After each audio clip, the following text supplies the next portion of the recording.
நம்ம வந்து ஹரிஷோடைய சாக்கர் டோர்னமெண்ட்டுக்கு வந்திருக்கிறோம். இது வந்து பார்க்வே வெஸ்ட் ஸ்கூல் டிஸ்ட்ரிக்டில் நடக்கிற டோர்னமெண்ட்டு. இது வந்து ஸ்கூல் கேம்பில் நடக்குது. இதுக்காக நாங்கள் எல்லோரும் இங்கே வண்டி கட்டிட்டு வந்திருக்கிறோம்.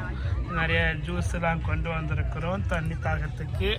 இதோ எங்களுடைய நம்ம சேனலுடைய ராணி வந்திருக்கிறாங்க, மகாராணி வந்திருக்கிறாங்க. அவங்க தான் நம்மளுடைய சேனலுடைய தூண் எல்லாமே. அவங்க தான் இப்போ வந்து வருகை தந்திருக்காங்க இந்த சிறப்பு ஆட்டத்தை பார்க்க. அப்புறம் இங்கே வந்திருக்காங்க ஹரிஷோட தம்பி வந்திருக்கிறாரு. ஹரிஷோட தம்பி அழகா சொன்னார். நல்ல கம்ஃபர்டபுளான ஒரு இடத்த பிடிச்சிட்டோம். இங்கேருந்து நம்ம பார்க்குறோம், ஹரிஷ் விளையாட்டை பார்க்குறோம். ஓகே, இங்கே நமக்காக பல பேர் வந்து அணிவகுத்து ஃபோட்டோ ஷூட்டுக்கெல்லாம் வராங்க. நம்ம அந்த காட்சியையும் பார்த்துக்கலாம். இங்கே தான் நம்மளுடைய ஃபேமிலியே நிற்கிறாங்க. பிரியா அண்ட் கவின் இருக்காங்க. மற்றும் இந்த பார்க்வே வெஸ்ட் மாவட்டத்தில் உள்ள அனைத்து பள்ளி குழந்தைகளும் இன்று சீருடை அணியாமல் நல்ல அருமையான கால்பந்து சீருடை அணிந்து அருமையான தங்களுடைய கால்பந்து ஆட்ட திறனை விளக்குவதற்காகவே, ஊர் மக்கள் பார்ப்பதற்காகவே இன்று அணிவகுத்து அணிதிரண்டு தங்கள் திறமைகளை வெளிக்காட்டுவதற்கு இங்கு மைதானத்திற்குள் அணிவகுத்து நிற்கின்றனர்.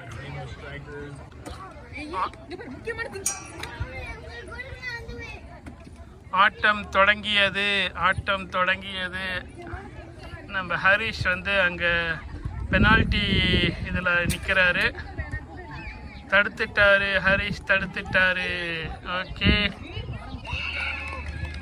ஹரிஷ் அணிவகுத்து நல்ல ஆட்டத்திறனை காட்டுகிறாரு. ஹரிஷ் அணிவகுத்து கொண்டு வராரு. கீழே விழுந்துட்டாரு. கீழே விழுந்தாலும் மீசையில் மண்ணை ஒட்டாத காரணத்தினாலும் அவரை எதிரணியினர் ஒரு கோலை திணித்து விட்டனர். ஐயையோ, ஒரு கோல் வாங்கி விட்டனர். நம்ம அணி 0-1 என்ற பின்தங்கி உள்ளது. இப்பொழுது அடுத்து கொண்டு வருகின்றனர். பந்தை கொண்டு வந்து அவர்கள் அடிப்பார்களா என்று பார்த்தால் அடிக்கவில்லை. என்ன நடக்கும் என்று பொறுத்திருந்து பார்ப்போம். இதில் எப்படி அடிக்கிறாருன்னு. ஹரிஷ் வராரா பார்ப்போம். ஹரிஷ் வரார். ஹரிஷ் கிட்ட தான் பால் இருக்குது. கிட்ட போச்சு. இப்போது திரும்பவும் பந்தை பச்சை அணியினர் நமது ஹரிஷ் அணியினர் எடுப்பார்களா என்று பார்ப்போம்.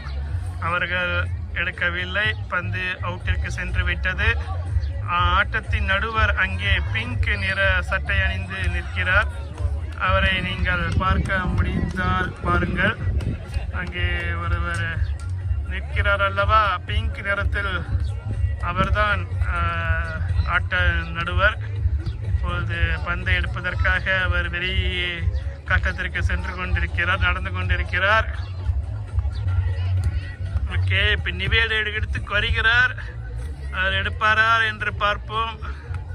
எடுக்கவில்லை. அவர் கடினமாக வந்த பந்தை லாவகமாக திணித்து விடுவார் என்று நினைத்தோம். பட் ஆனால் இன்னும் திணிக்க முடியவில்லை. இன்னும் 11 நிமிடங்கள் தான் உள்ளது. அதற்குள் ஒரு கோலை திணிக்க வேண்டும். திணித்தால் சமம் செய்யலாம். ஆட்டத்தை வெல்வதற்கு இன்னும் 2 கோல்கள் அடிக்க வேண்டும். ஏற்கனவே ஒரு கோல் வாங்கிவிட்ட நிலையில் இன்னொரு கோலை அவர்கள் அடித்துவிட்டால் நிலைமை கஷ்டம்தான்.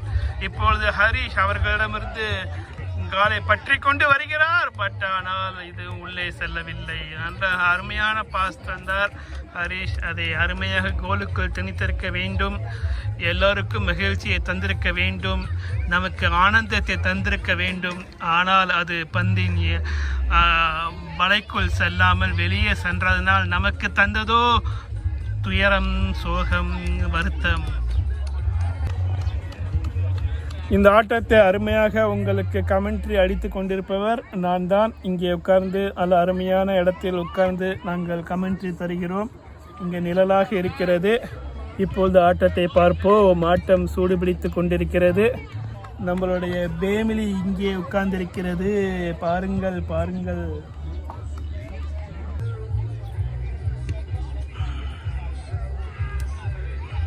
லாவகமாக பாஸ் தந்திருக்கிறார். ஹரிஷுக்குள் வந்திருக்கிறது. ஹரிஷ் அதை கோலுக்குள் திணிப்பாரா என்பதை பார்ப்போம். அவர் கோலுக்குள் திணித்து விட்டால் நமக்கு சந்தோஷம்தான். கோலுக்குள் வந்திருக்கிட்டது, பட் ஆனால் கோலுக்குள் சென்றது, பட் ஆனால் வென்றது எதிரணியினர்.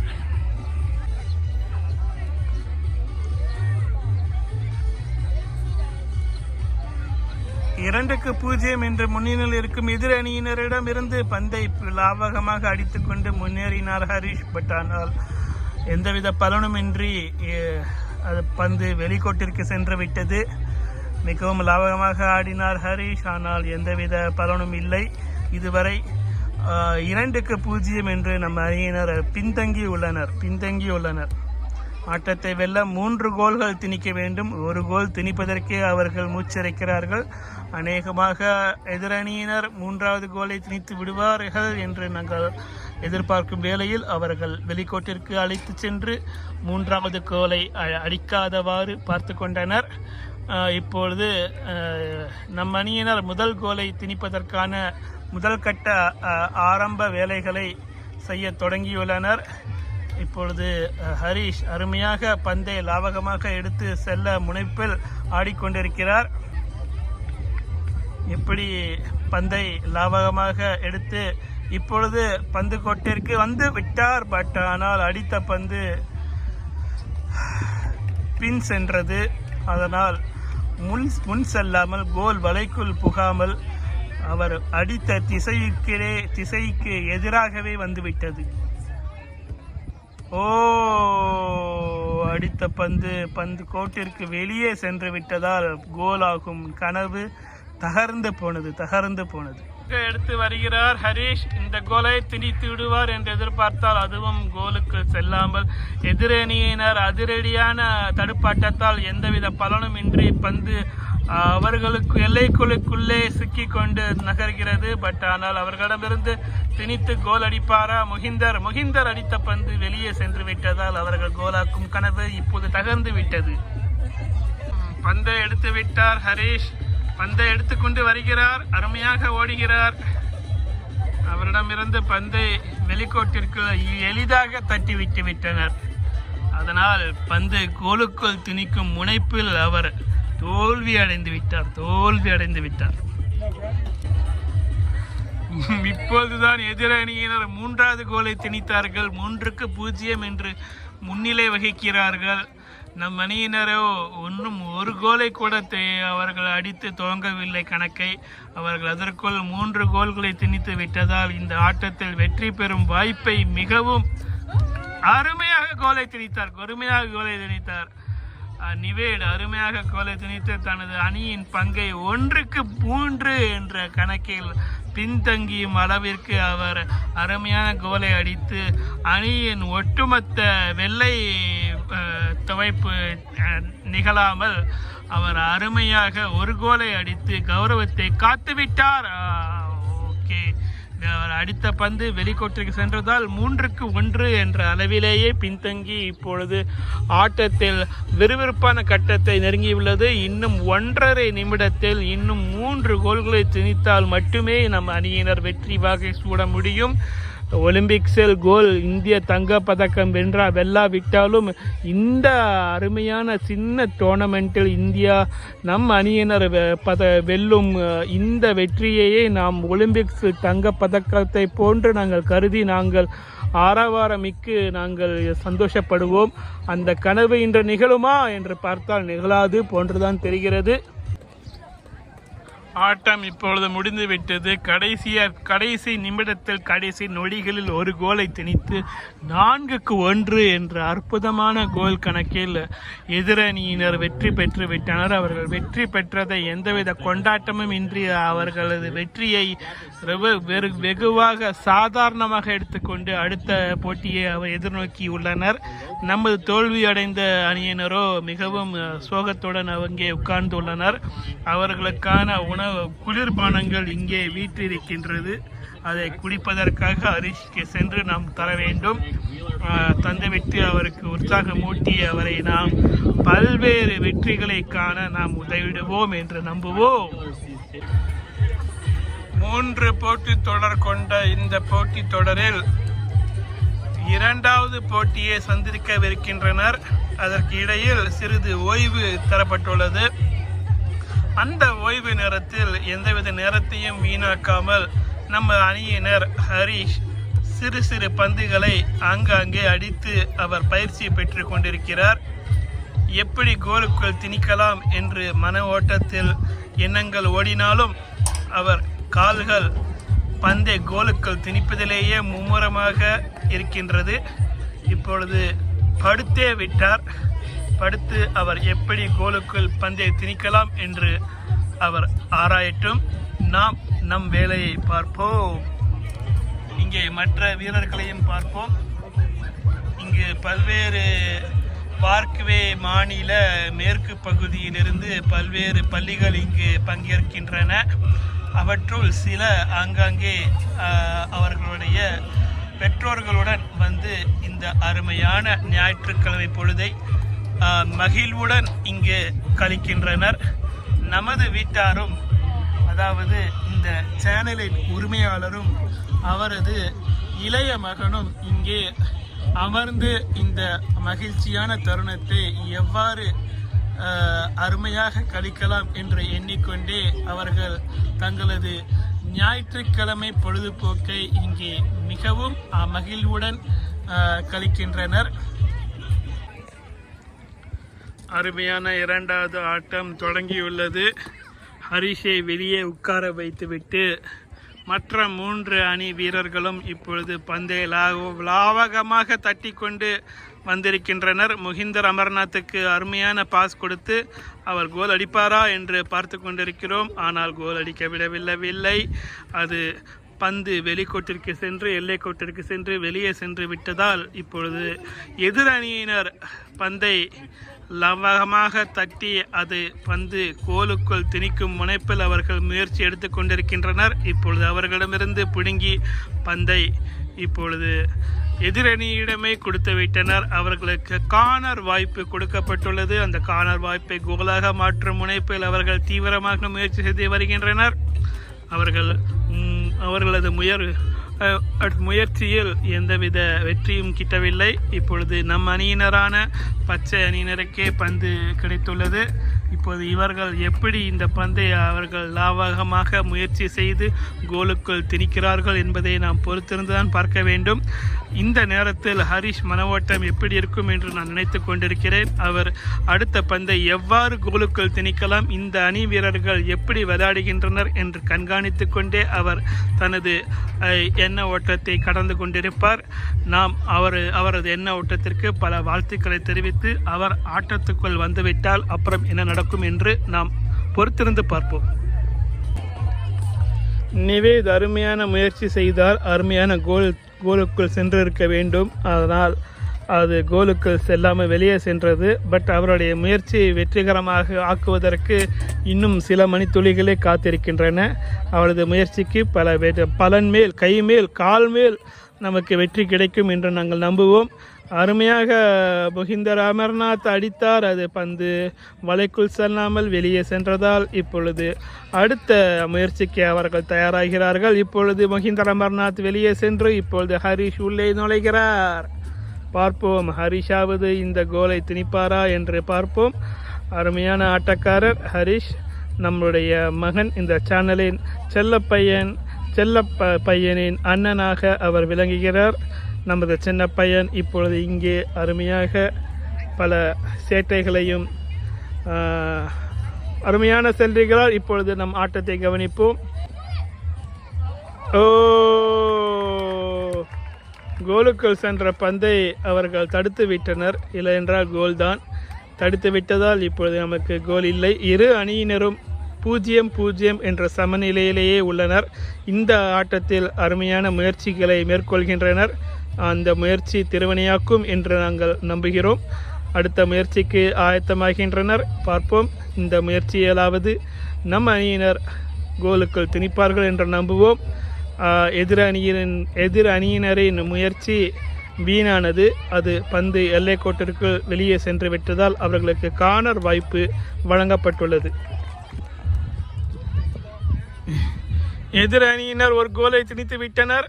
ஹரிஷ் ஹரிஷ் முதல் கோல் கணக்கை தொடங்குவதற்கு என்னென்ன முயற்சி செய்வாரோ அதை செய்து கொண்டிருக்கிறார். ஆனால் எந்த பலனும் அவர்களது கால் மேல் கிடைக்கவில்லை. அடுத்த கோல் எப்பொழுது விழும் என்று பொறுத்திருந்துதான் பார்க்க வேண்டும். ஹரிஷுக்கு இப்பொழுது நல்ல வாய்ப்பு காத்திருக்கிறது. அதை அவர் கோலாக மாற்றுவாரா என்று பார்ப்போம். அருமையான அடித்த பந்து, அருமையான பாஸ். ஆருஷ் அவர்கள் வெளியே தள்ளிவிட்டதால் அது கோலுக்கு செல்லாமல் வெளியே சென்றதால் கோல் வாய்ப்பு வீணானது. அடுத்த முயற்சி என்ன நடக்கும் என்பதை பொறுத்திருந்து பார்ப்போம். அருமையான பாஸ் செய்து அவர் தந்தார். இந்த முயற்சியில் என்ன நடக்கும் என்பதை பொறுத்திருந்து பார்ப்போம். ஐயோ அருமையான வாய்ப்பு. எதிரணியினருக்கு 2 கோல்களை போட்டு விடுவார்கள் என்று நம்பினோம். ஆனால் அவர்கள் போடவில்லை. ஒரே ஒரு கோல் முன்னிலையில் அவர்கள் முன்னிலை வகிக்கின்றனர். அருமையான வாய்ப்பை நழுவ விட்டுள்ளனர். அருமையான கோல் அடித்து விட்டார். 1-1 என்ற சமநிலை புரிந்து விட்டார்கள். ஆருஷின் அருமையான கோலினால் இப்பொழுது 1-1 என்ற சமநிலை பெற்று இறுதி போட்டியின் வாய்ப்பை தக்க வைத்துக் கொண்டுள்ளனர். இப்போது நடப்பது அரையிறுதி போட்டி. இதில் வெற்றி பெற்றால் ஒழிய இறுதி போட்டிக்கு செல்ல முடியாது. இந்த கடினமான எதிரணியினரை வெற்றி பெற்றால்தான் அவர்கள் இது இறுதி போட்டியில் முதலில் விளையாடிய அணியினருடன் திரும்பவும் போட்டி போட்டு வெற்றி பெற்று நம் கோப்பையை வெல்லலாம். பார்ப்போம் என்ன நடக்கும் என்பதை.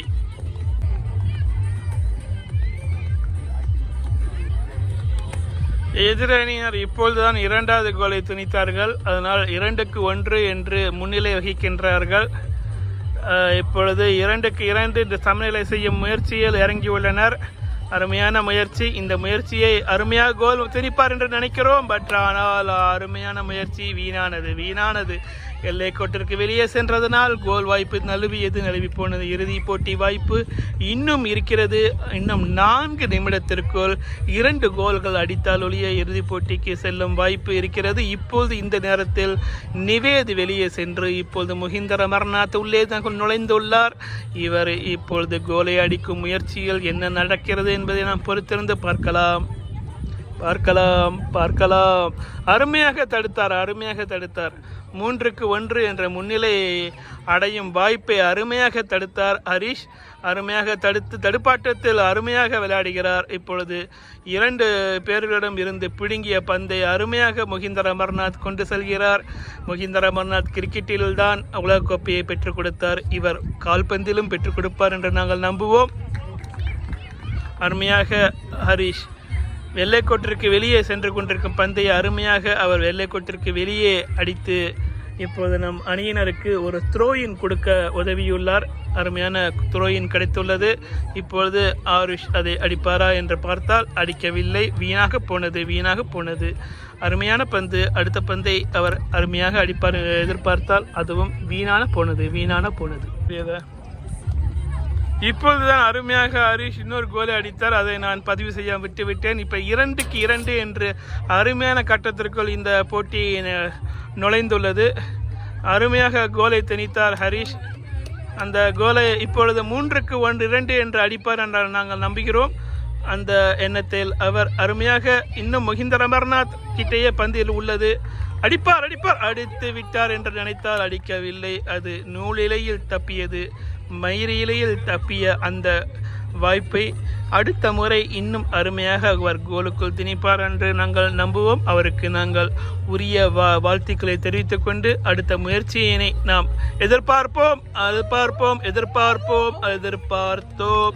பார்த்தோம். ஆனால் எதிரணியினர் எளிதாக அடுத்த கோலை திணித்து விட்டனர். எளிதாக கிடைத்த பந்தை அவர்கள் எளிதாக திருத்தி 3-2 என்ற கோல் கணக்கில் இன்னும் முன்னிலை வகிக்கின்றனர்.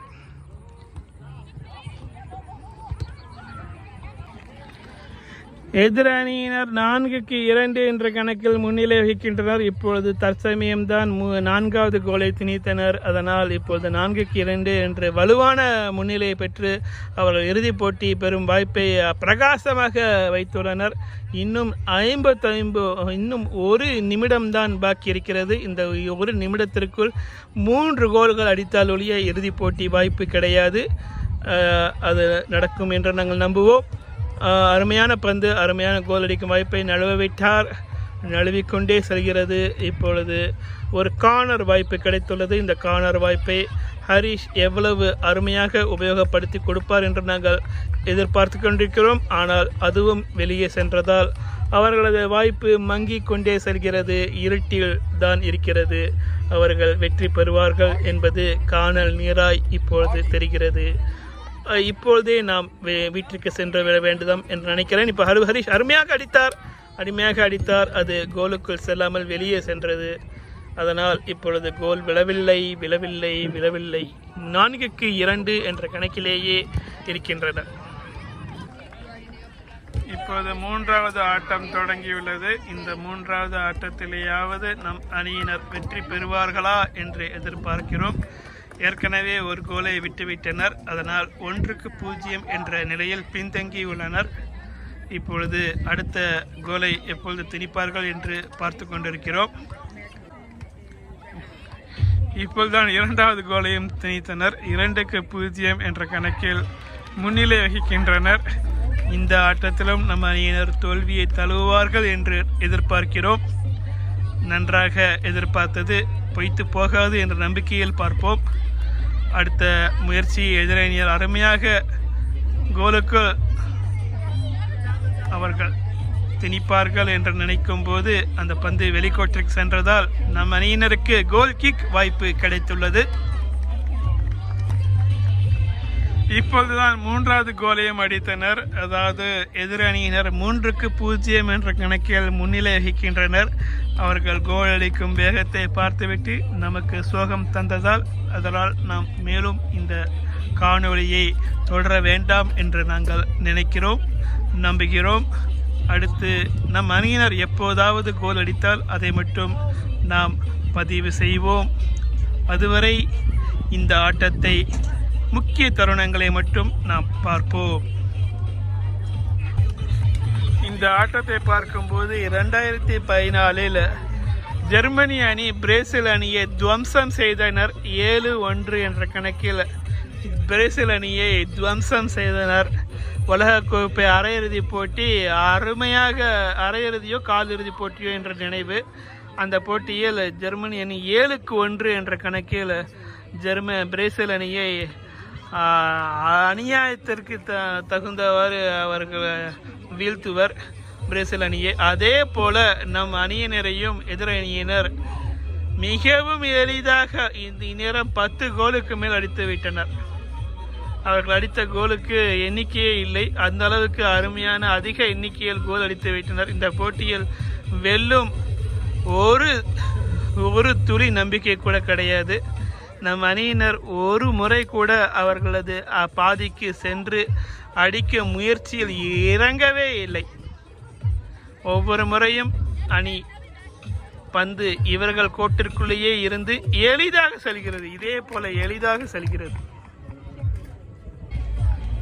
இருந்தாலும் நாம் ஹரிஷின் ஆட்டத்தை மட்டும் நாம் கவர் செய்வோம். அதில் அவர் எப்படி விளையாடுகிறார் என்று பார்ப்போம்.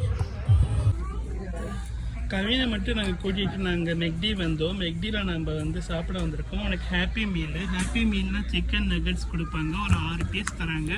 அப்புறம் ஃப்ரெஞ்சு ஃப்ரைஸ் தராங்க. அப்புறம் இது என்ன பெரிய ஒரு ஆப்பிள் ஸ்லைசஸ் தராங்க. ப்ளஸ் அவனுக்கு ஒரு கிட்ஸ் ட்ரிங்க் ஒன்று வாங்கியிருக்கிறோம். இது ஹானஸ்ட் கிட்ஸ் ட்ரிங்க். இது ஆப்பிள் சிரப் மாதிரி தான். இதுதான் உங்களுக்கு கிட்ஸ் மீல். அப்புறம் ஒரு டாயும் தராங்களா பிரியா? ஒரு டாயும் தராங்க. இதுதான் கொடுத்துருக்காங்க. நம்ம செலக்ட் பண்ணது கொடுக்கலையே, வேற ஓகே. நம்ம செலக்ட் பண்ண டாய் தரல, பனினி ஃபேமிலி தான் கொடுத்துருக்காங்க. நம்ம செலக்ட் பண்ணது மொத்தமாக $6. ஓகே.